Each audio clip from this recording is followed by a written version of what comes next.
Hello friends பார்த்தீங்கன்னா, ஆகா கல்யாணத்துல பார்த்தீங்கன்னா, நம்ம ஐஸ்வர்யா பண்ற சேட்டை எல்லாத்தையுமே பார்த்துட்டு, நம்ம சித்ரா தேவிக்கு ஒரு சின்ன டவுட் இருக்கு.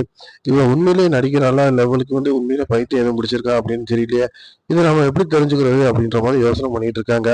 அவங்க பேசுறது எல்லாத்தையுமே ஐஸ்வர்யா கேட்டுக்கிறாங்க. ஆனா, அவங்க முன்னாடி அத எதுவுமே காமிச்சுக்கிறாம, அவங்க எதார்த்தமா தனக்கு மனநிலை சரியில்லைன்ற மாரி நடிக்கிற மாரி நடிக்க ஆரம்பிச்சுறாங்க. அப்படியே ரொம்ப ஸ்பீடாவே போயிட்டுருக்கு.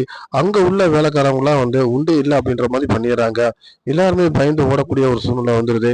இப்படி இருக்கும்போது நாங்க எப்படிங்க இந்த வீட்ல நாங்க வேலை பார்க்க முடியும்? எங்கனாலும் இந்த வீட்ல வேலை பார்க்க முடியாது. நீங்களே பார்த்துக்கங்க அப்படின்னு சொல்லிட்டு, எந்த வேலைக்காரவங்களுமே அந்த வீட்ல வேலை பார்க்காம வெளில ஓடி போயிர்றாங்க. வேற வழியே இல்லாம சித்ரா தேவி தான் எல்லா வேலையும் இழுத்து போட்டு பார்க்க வேண்டிய ஒரு சூழ்நிலை ஏற்பட்டுருது. இதுதான் சந்தர்ப்பம் அப்படின்னு சொல்லிட்டு நம்ம ஐஸ்வர்யா என்ன பண்றாங்க, சின்ன சின்ன வேலையில பெரிய வேலை எல்லாத்தையுமே சித்ரா தேவி தலையில கட்டி விடுறாங்க. அவங்களும் வழி இல்லாம இந்த வேலை எல்லாமே பண்ண ஆரம்பிச்சுறாங்க. கௌதம் வசமா மாட்டிக்கிட்டாப்ல.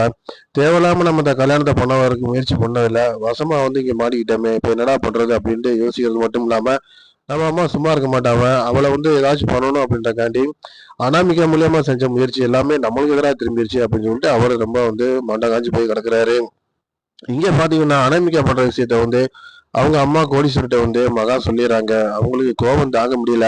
இருந்தாலும் இந்த விஷயத்த வெளியில நம்ம சொல்ல வேணாம். சொன்னோம்னா ஐஸ்வர்யா உண்மையிலேயே நடிக்கிறா அப்படிங்கிறது தெரிஞ்சிரும் அப்படின்றக்காண்டி, அவங்க அத வெளில சொல்லிக்கிறாம, அந்த வீட்ல இருக்கிற எல்லா வேலை வெட்டியுமே இழுத்து போட்டு அனாமிகாவ பார்க்க சொல்றாங்க. மெயினா வீட்ல இருக்கவங்க எல்லாரோட துணியும் துவைக்க சொல்றாங்க. அதுக்கு அவங்க ஐயோ! என்னாலலாம் முடியாது.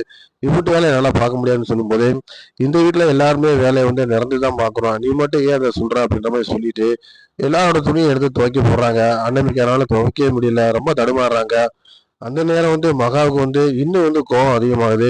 இவள இப்படியே விட்டா அவ ரொம்ப டார்ச்சர நம்ம குடும்பத்துல பண்ணிக்கிட்டே இருப்பா. இவள இன்னும் நம்ம ஏதாச்சும் ஒரு வேலை குடுத்துக்கிட்டே இருந்தா தான், இவனால நம்மளுக்கு எதிரா எந்த வேலையும் செய்ய முடியாது அப்படின்னு நினைச்சு என்ன பண்ணாங்கன்னா, பீரோக்குள்ள இருக்க துணி நல்ல துணி எல்லாத்தையுமே கொண்டு போய் அனாமிகிட்ட குடுத்துட்டு, "இந்தா துவைச்சு போடு" அப்படின்றாங்க. "துணி நல்லா தானே இருக்கு" அப்படின்ட்டாங்க. "அதெல்லாம் கிடையாது. இது பூரா அழுக்குதான்" அப்படின்னு சொல்லி மேலும் மேலும் வேலைய குடுக்கும்போது, அனாமிகா ஐயய்யோ! எப்படி இந்த வீட்ல நம்ம இருக்கிறது?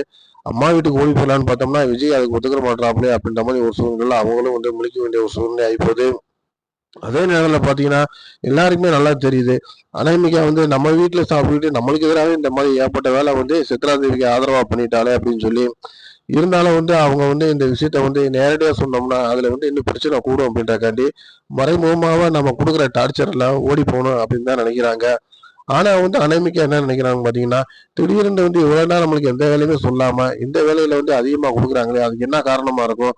ஒருவேளை பிரபா எல்லா வீட்ல எல்லாத்தையும் போட்டு குடுத்துட்டாளோ, இந்த பிரபானால தான் எனக்கு இந்த பிரச்சனையோ, இப்ப வரைக்கும் நம்ம பண்ணிக்கிருந்த சின்ன சின்ன சிம்டம்ஸ பூராத்தையுமே அவங்க அம்மாட்ட சொல்லிட்டா போல இருக்கே அப்படின்ற மாதிரி, பிரபா மேல அவங்களுக்கு கோவம் வருது. பிரபாவ கோவிச்சு, அவங்க ஏதாச்சும் ஒண்ணு பண்ணணும் அப்படின்ற மாரி யோசிக்கிறாங்க. அதெல்லாம் கடந்து பிரபா வந்தாங்களா? அனாமிகா இந்த பிரச்சனையில மாட்டிக்கிட்டு, சரி நம்ம இங்க இருக்க வேணாம், இந்த வீட்ட விட்டு போவோம்னு நெனைக்கிறாங்களா? விஜய் அனாமிகா மனச புரிஞ்சுகிட்டு, இவ உண்மையிலேயே நல்லவளே இல்ல அப்படின்ற இடத்துக்கு அவர் வாராரா? அப்படிங்கிறத நம்ம அடுத்த வர அப்டேட்ல பார்க்கலாம். இங்க பார்த்தீங்கன்னா, சித்ரா தேவிய பொறுத்தவரைக்கும் ரொம்ப ஒரு யூஸ்ஃபுல்லாவே யோசிக்கிறாங்க. எப்படியாச்சும் இவளுக்கு ஏதாச்சும் வேற ஒரு பிளான் பண்ணி இவள இந்த இடத்த விட்டு காலி பண்ணணும் அப்படின்ற இடத்துக்கு வராங்க. ஆனா ஸ்ட்ராங்கா எவிடன்ஸ் இருக்கு. ஏன்னா கோர்ட்ல அவங்க ஏற்கனவே சேர்ந்து வாழ சொல்லியிருக்காங்க. அது மட்டும் இல்லாம, இந்த மாரி ஒரு டயத்துல ஐஸ்வர்யாவ அவங்க எந்த டார்ச்சரும் பண்ணக்கூடாது அப்படின்னு சொல்லியிருக்காங்க. இதெல்லாம் காமனான விஷயமா இருக்கு. இத எப்படி நம்ம கடந்து வர முடியும்?